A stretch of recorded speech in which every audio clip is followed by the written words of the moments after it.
Hi there, and thank you for stopping by the High Value Writing YouTube channel. I heard an interesting story in a workshop the other day.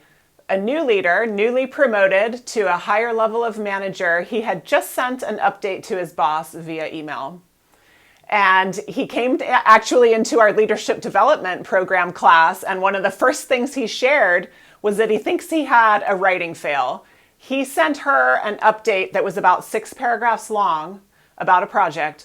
And then when he came back into class, we were actually thinking about our readers, and he said, "Oh shoot, I just realized my supervisor is a bottom line person. Why did I send her 6 paragraphs instead of just the main point?"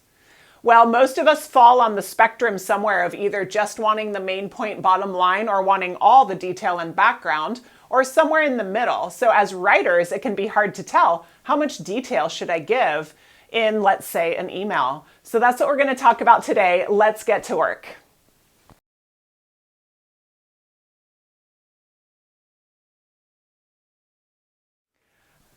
Well, it'll come as no surprise to you. I expect that I'm asking us to start with these 2 questions. Who's going to read this? What am I trying to accomplish? Those questions will help us make these decisions about how much detail we need to provide. And let's add on, in this case, maybe some further in-depth questions within those ones. How much detail does this reader want? How much background do they already have? And then I think most importantly, what do they need so that they can accomplish their role in whatever the situation is today? What that means is we are not looking to provide them with everything that they could ever need for any role and any day. We're looking to provide them what they need now for what they're doing now. And we're going to talk a lot about that because the truth is most of us do not want long emails, and yet we do want the right level of background. So that's a tough balancing act, right? So here's the type of detail that I would suggest we almost always need. And there will be a little bit of other detail I'll suggest you include in emails. But for the most part, you do want to make sure, don't cut out details like who, what, when, where, why. Don't fail to say when something is due. Don't fail to say maybe one sentence on why it's happening. And certainly we'll always be saying who's doing something and what are they doing. But it's worth running through those 5 W's to make sure you've provided that information for sure. And the examples at the bottom of the screen there, you'll notice, do carry all 5. And they work as a main point sentence, like we've seen in the video about writing emails. A word of caution, though. Once we've done our 5 W's, we kind of want to think, well, less is more. Most people are not excited when they get a 12-paragraph email. So how can I keep things brief? Now, I want to talk a little bit here about what I call the writer's logic versus the reader's logic. As writers, it feels, I think, quite logical to say, hey, reader, you need this information, and it will be caring of me to give it all to you so you have what you need. That sounds logical, but picture yourself on the reader's end. Do you want all the details in the world about something, or do you kind of hope that the reader has curated it for you and chosen, these are the details you probably want today, the other ones I'm not going to put in there? Because the truth is we do run risks when we provide too much detail. We can confuse the reader in terms of like, well, which part should I be doing now? We can overwhelm them, add to the stress load, make them so stressed out that they don't know how to answer.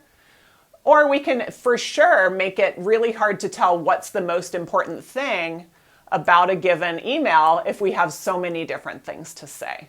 So on that note, we know we want to provide at least the 5 W's, but maybe not that much more. Let's talk a little bit about details you might not need to include, but that you might, have a habit of including, like many of us do. So readers may not need to know all the history or background of what you're talking about. I would say try 1 sentence of context. They may not need to know all the steps that'll go into a process. I would say just talk about that day's or that current step. They may not need to know the writer's opinions or perspectives. Maybe they do, but often they don't. And so it's best to just write objectively and keep that extra baggage out. Or maybe they don't need to know everything that will come next. And I'll just tell you, this is my personal writing fail. where I try to give information about everything we need to know going forward, but no, readers just want to know about the step that we're on right now. So we can close it up after we've detailed that step, don't have to detail them all. What if you don't know though? This happens to me a lot. I think, well, I'm writing to a group and I only know one of the people. Or I'm writing maybe to a big group of students or the public and I don't know for sure. Or maybe I'm writing to a mixed group. Some people know the situation, some people don't. Here's a safe strategy. Lead with your 5 W's. Put that stuff in the beginning. Everybody needs that. Everyone needs to know when something is happening. Everyone needs to know what's happening. And then also include one sentence of context. And I think step 1 and 2 there could go in either order. Then though, I'd cut off that first paragraph. You've got your context, you've got your 5 W's, you know what's up. Maybe you wish you had background, maybe you are glad you don't. So number 3 here, put the background below, even with a nice heading that's like for further background. And then someone can choose to read that if they want to, but we're not forcing it on them. So we're not overloading them with detail, but we are making details available. I love putting, my first paragraph will be like main point call to action. And then I'll say, for further information, see below. And I'll have sort of like historical context as a heading. And I'll have even links, like resources they can use. We can make that kind of detail available without forcing it on people by putting it at the beginning.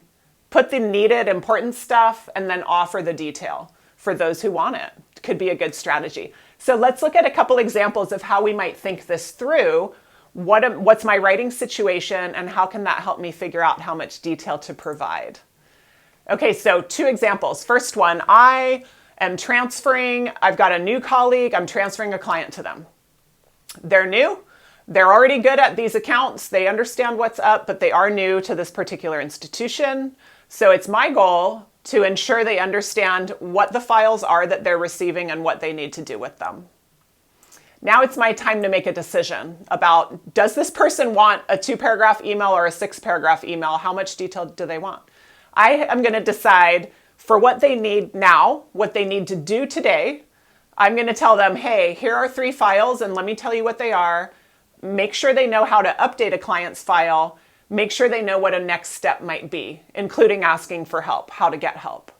I might choose, though, not to include the background on why our system works like this, the history of this particular client, or even all the later steps. I might just include the next step and not the next 7, as I have personally been known to do, but I'm getting better at not doing. Second example, what's the situation? In this example, I'm trying to update my boss, kind of like the story I opened with, on the status of a client complaint. Maybe I work in quality and we've received a customer complaint and I'm responding to it. So my reader is my supervisor. They care about client happiness, of course.